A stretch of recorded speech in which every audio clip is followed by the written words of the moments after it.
would you say is your proudest moment? My personal proudest moment? Yeah, That's hard. That's a tough one.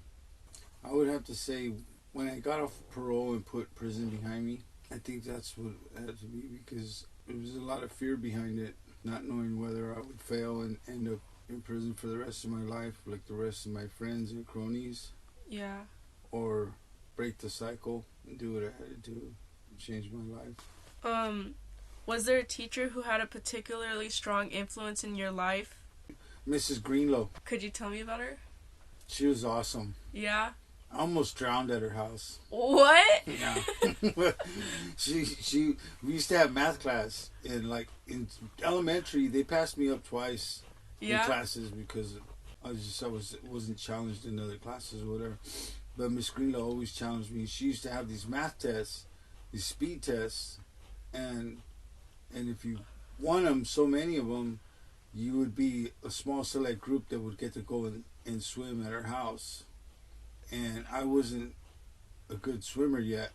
Oh, and I remember I was in the group, and then I started straying, and next thing you know, I was drowning, and it pulled me out, and I threw up my sandwich on the side of her swimming pool. Oh my goodness. Yeah.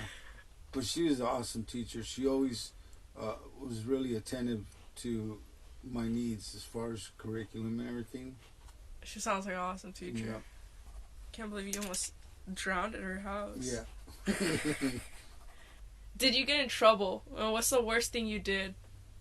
As a child? Yeah. Or as an adult? Because as an adult, I've been in a whole lot of trouble. I mean, I guess we'll do it as a kid, like under 18. Did I get in trouble? Yeah.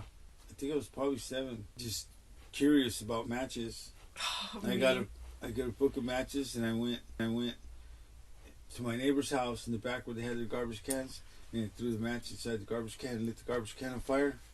And the whole fire department came and everything. I ran back to the house, got in my bed, pretending like I was asleep the whole time.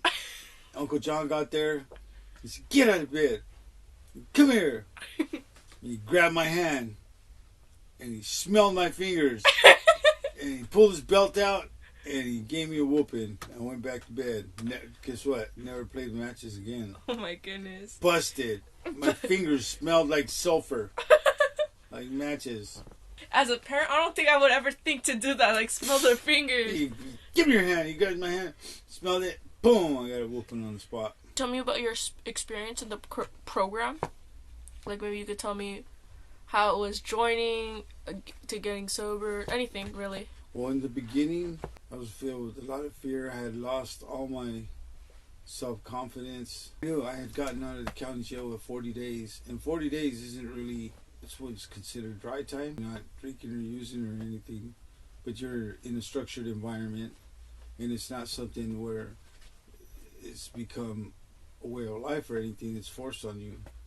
So with 40 days, I knew that I was deep down and still had, this disease that could tell me at any given moment, at any given time, with the bad situation or whatever the case may be, that I could easily steer left. And I was pointed in the direction to where to find help, and took that leap of faith and walked to the unknown, not knowing what to expect, whether it would be, I'd be a right fit for it or what. Because I've tried other stuff. Mm-hmm. Like organized religion and all that, and it didn't work for me.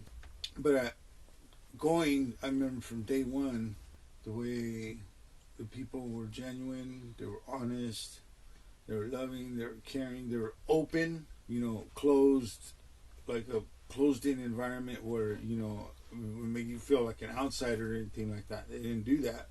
And that was like the primer for me to be able to give it a chance.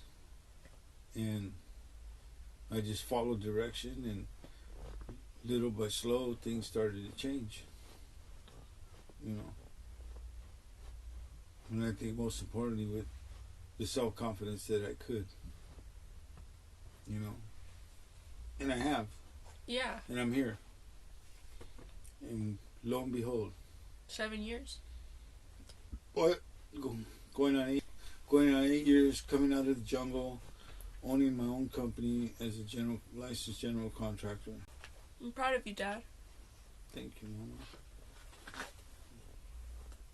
I love you. I love you too.